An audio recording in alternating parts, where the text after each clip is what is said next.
अच्छा, अभी इस वीडियो के अंदर हम आपको बोर्ड के अंदर कंपोनेंट्स डालने का तरीका कि कंपोनेंट्स किस तरीके से असेंबल करने, ये सारा बताएंगे। ये पीसीबी बोर्ड है, इसके ऊपर तमाम कंपोनेंट्स के नाम भी लिखे हुए हैं और उनके सिंबल्स भी बने हुए हैं।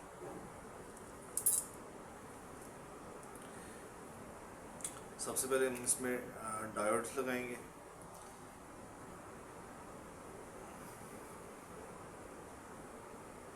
डायोड के ऊपर एक लाइन होती है, इसको कैथोड कहते हैं, और पीसीबी बोर्ड के ऊपर भी लाइन है, तो कैथोड को कैथोड की साइड पे लगाएंगे। लगाने के बाद इसकी पिंस को थोड़ा सा खोल देंगे। अब इसी तरतीब से लाइन को देखते हुए हम इसमें 4 डायोड इस पीसीबी बोर्ड में लगाएंगे।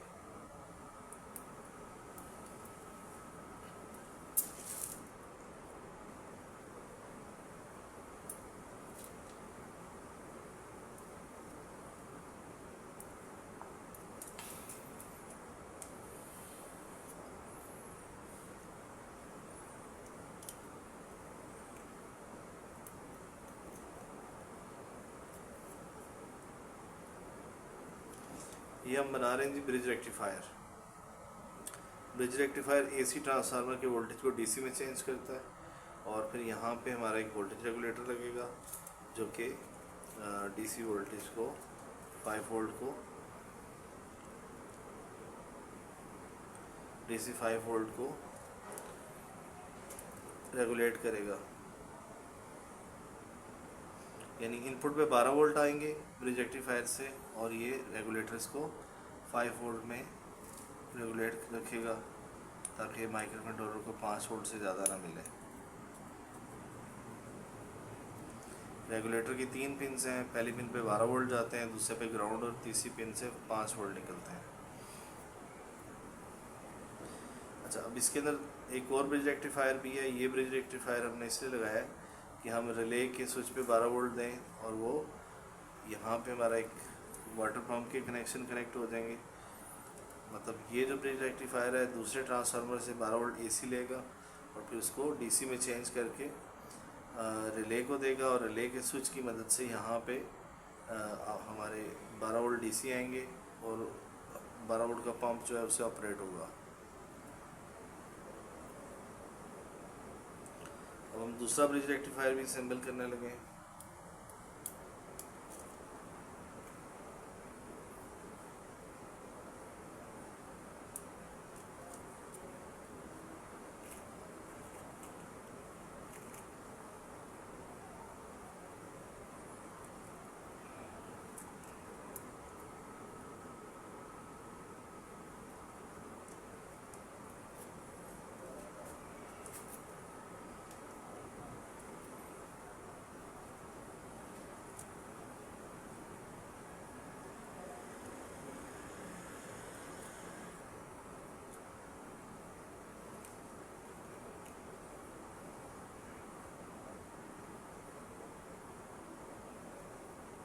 इस तरीके से इसकी पिंस को बैंड करके सीधा कर लेना है ताकि बोर्ड में लगाने में आसानी हो। पिंस को हमने बैंड कर लेना है।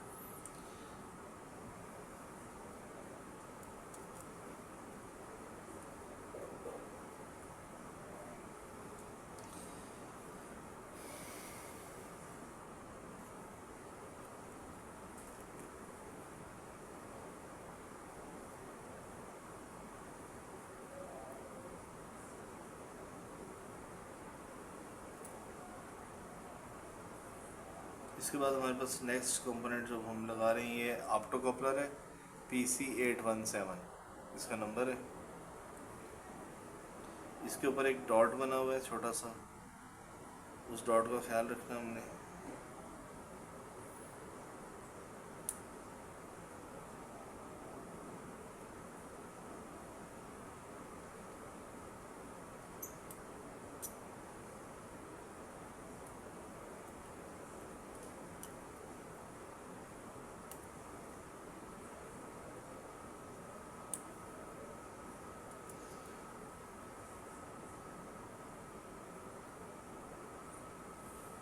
इसके बाद इस पर हाथ रख के इसकी पिंस को बेंड कर देंगे। ताकि ये वायर ना गिरे।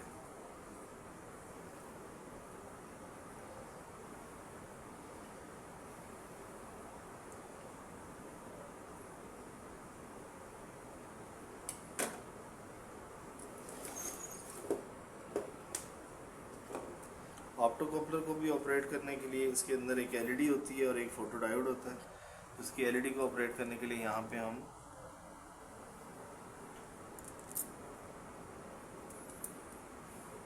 एक रेजिस्टर लगाएंगे 100 ओम का।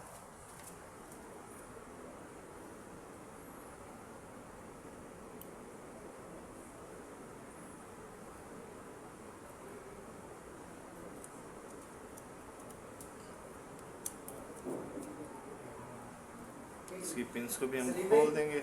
मैं निकलता हूँ, आप वीडियो से मैं जा रहा हूँ।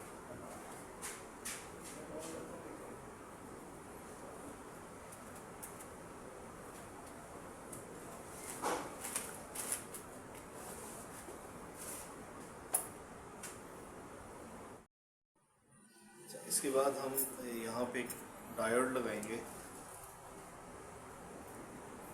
ये क्रिस्टल डायोड है, 4148 इसका नंबर है। ये रिले के ऊपर लगता है। रिले की कॉइल में से कोई भी नॉइज़ है तो उसको ये रेक्टिफाई करता है और सर्किट में रिवर्स करंट को रोकता है, क्योंकि कॉइल जो होती है रिले की वो इंडक्टर होती है और जब उसको डीसी देते हैं तो उसमें एसी कंपोनेंट्स पैदा होते हैं, तो ये इनको अलग अलग रखता है।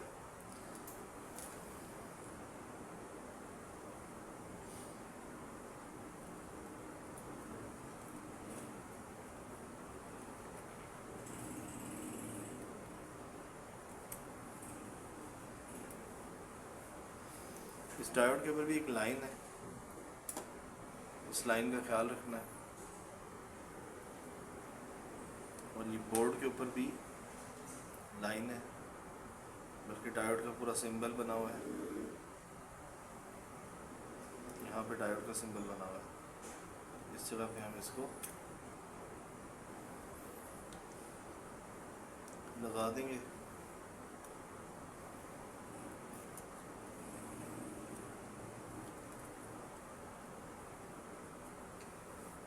इस तरीके से इसकी पिन्स को हम मोड़ देंगे।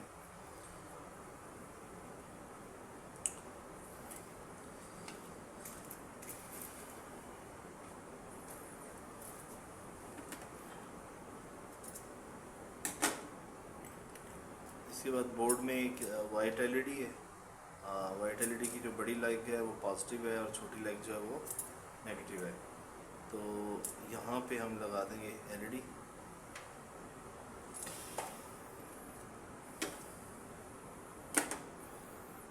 एलईडी का जो पॉजिटिव साइड है वो हम रखेंगे इस रजिस्टर की तरफ, ताकि वो माइक्रो कंट्रोलर से ऑपरेट हो जाए।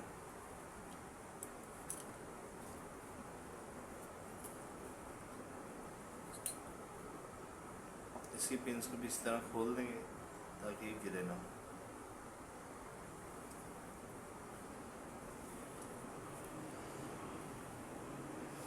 इसके बाद नेक्स्ट जो हमारे पास कंपोनेंट्स हैं उसमें ये ट्रांजिस्टर है 2SA 1015 इसका नंबर है। PNP ट्रांजिस्टर है। ये हम लगाते हैं जी रिले को ऑपरेट करने के लिए।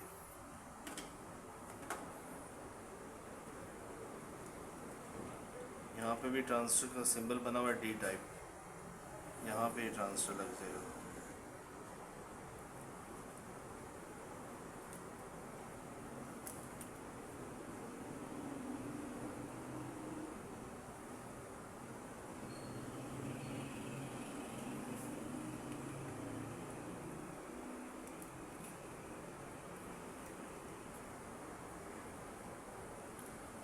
इसकी पिंस को भी हम खोल देंगे इसी तरीके से, ट्रांजिस्टर की पिंस को।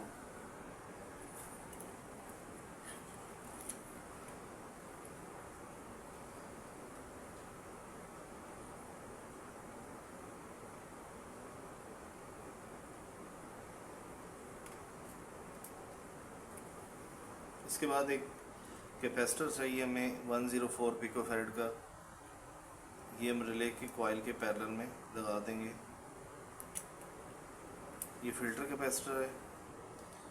ये रिले का जो एसी नॉइज़ इसमें जनरेट होती है, जब इसको डीसी देते हैं तो इसमें एसी नॉइज़ जनरेट होती है। तो उस नॉइज़ को ख़त्म करने के लिए कैपेसिटर लगाते हैं। ये नॉइज़ को अब्जॉर्व कर लेता है। 104 पिकोफैरेड इसका नंबर है।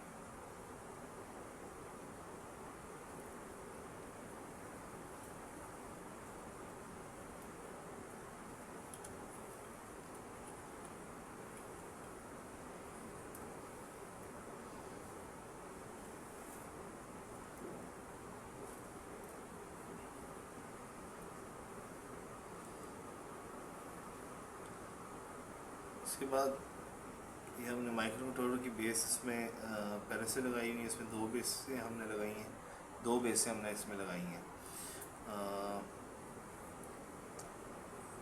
14 पिंस की। तो ये टोटल जो है वो 28 पिंस का माइक्रो कंट्रोलर है। इसके साथ एक क्रिस्टल भी लगेगा इस जगह के ऊपर, और उसके साथ 2 फिल्टर कैपेसिटर लगेंगे। 27 पिकोफैरेड की ये छोटा कैपेसिटर है।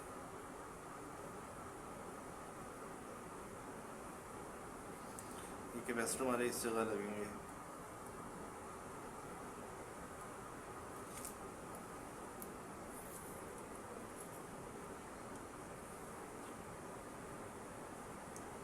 $27 पिकोफैरेड।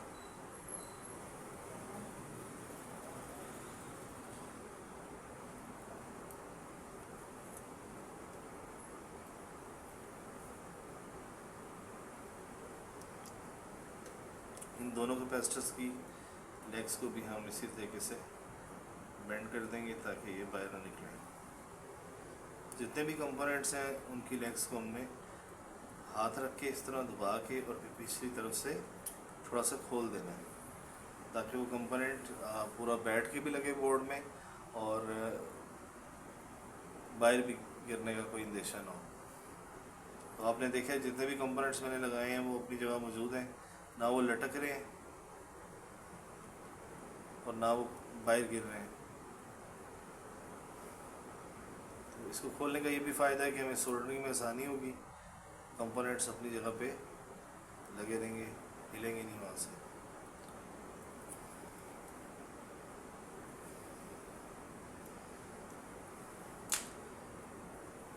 इसके बाद ये रिले स्विच है 12 वोल्ट का। रिले स्विच है, इसकी 5 पिन्स हैं, 1 2 3 4 5। इसमें 2 पिन्स कॉइल्स की हैं, इसमें कॉइल है 12 वोल्ट की, और ये कॉमन है, ये नॉर्मली ओपन है, ये क्लोज है। तो जब भी हम 12 वोल्ट सर्किट से इसके कॉइल के साइड वाले टर्मिनल्स पे मिलेंगे तो यहाँ जो भी वोल्टेज हमने अप्लाई किए होंगे वो स्विच ऑन होके इस पॉइंट पे आ जाएंगे। यानी जो भी डिवाइस हमने सर्किट से ऑपरेट करनी है उसको हमने जितने वोल्ट पे भी चलाना है वो वोल्टेज हम यहाँ पे देंगे। फ़र्ज़ के पॉजिटिव 12 वोल्ट हमने यहाँ पे दिए हैं तो वो स्विच होकर इधर आ जाएंगे, जिससे हमारा पंप ऑपरेट हो जाएगा। और ये सारा प्रोसीजर रिले को कंट्रोल करने का माइक्रो कंट्रोलर करेगा। और माइक्रो कंट्रोलर ये काम तब करेगा जब उसको अल्ट्रासोनिक सिग्नल देगा, अल्ट्रासोनिक सेंसर सिग्नल देगा कि अब जो है वो रिले को ऑपरेट करना है, ताकि पंप को चलाया जा सके। और लिक्विड सोप है या जो भी कोई चीज़ आप डिस्पेंसर में डालना चाहते हैं, चाहे वो सैनिटाइज़र है या कोई सर्फ है या कोई डिटोल है या कुछ भी है, कोई भी लिक्विड है, उसको ये रिले इसके पंप को कंट्रोल करेगी और पंप जो है वो उस लिक्विड को स्प्रे कर देगा नोज़ल की मदद से। तो ये रिले की इसमें 5 बने हुए पॉइंट्स जिसमें रिले लगेगी।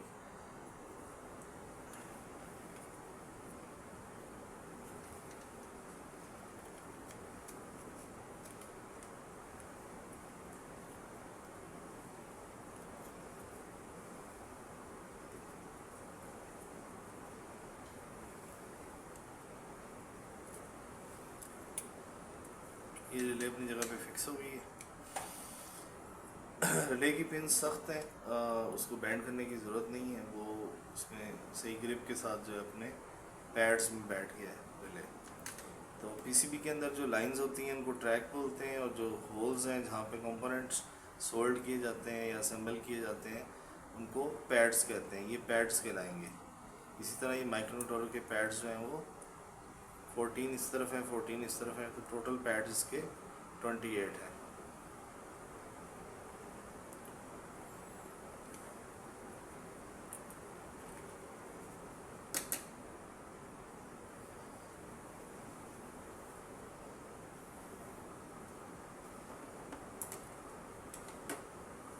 इसके बाद हम इसमें ब्रिज रेक्टिफायर जो है वो डीसी वोल्टेज देता है, 12 वोल्ट एसी को डीसी करता है, मगर जो डीसी वोल्टेज हैं उसके अंदर 12 वोल्ट एसी के अंदर क्योंकि 50 हर्ट्ज़ की पल्सेस होती हैं, तो जब वो डीसी बन जाते हैं एसी वोल्टेज, तो डीसी होने के बाद पॉजिटिव और नेगेटिव दोनों साइड के ऊपर पल्सेस मौजूद रहती हैं।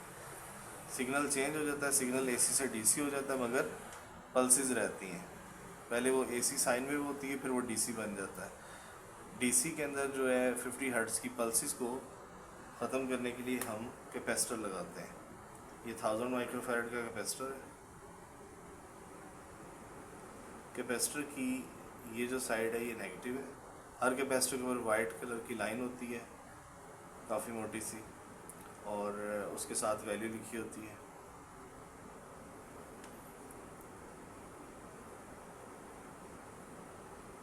ये कैपेसिटर की नेगेटिव है, इसको हम इस तरीके से बोर्ड की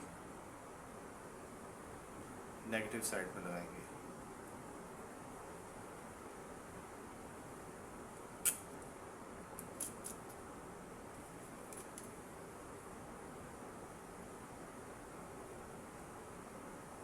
इसकी पिंस को भी हमने बेंड कर दिया।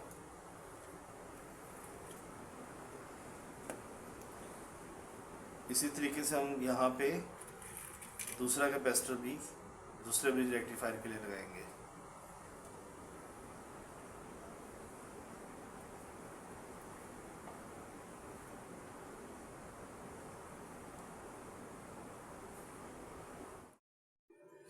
अच्छा, इसके बाद दूसरे ब्रिज रेक्टिफायर के लिए भी हमें फ़िल्टर कैपेसिटर चाहिए, क्योंकि ये ब्रिज रेक्टिफायर यहाँ से रिले के साथ डायरेक्टली कनेक्टेड है। यहाँ पे भी एक रिले लग सकती है, मगर हमें इस सिस्टम के अंदर ज़रूरत नहीं है उसकी।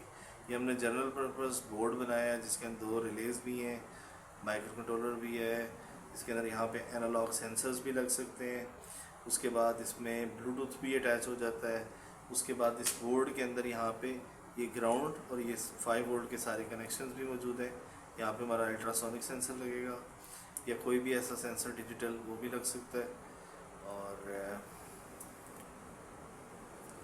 तो ये मल्टीपर्पज़ हमने बोर्ड डिज़ाइन किया है, जिसके अंदर हम कुछ ऐसे फंक्शन इसमें हमने रखे हुए हैं जो कि मुख्तलिफ हमारी छोटी मोटी कोई भी इंडस्ट्रियल प्रोडक्ट बनाई जा सकती है। तो अब हम ये दूसरा कैपेसिटर उसमें लगाते हैं, वो भी उसी तरतीब से लगेगा। ये कैपेसिटर की नेगेटिव साइड है, यहाँ पे भी इसी तरह होगा।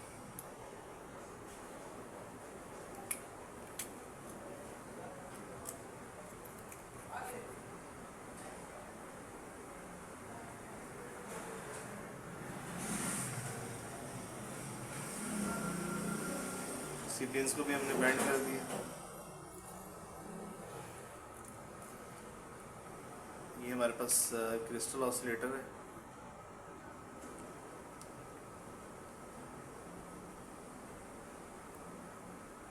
$16 मेगाहर्ट्ज़ का क्रिस्टल ऑसिलेटर है। इसकी 2 पिंस होती हैं। ये माइक्रो कंट्रोलर को क्लॉक पल्सेस देता है।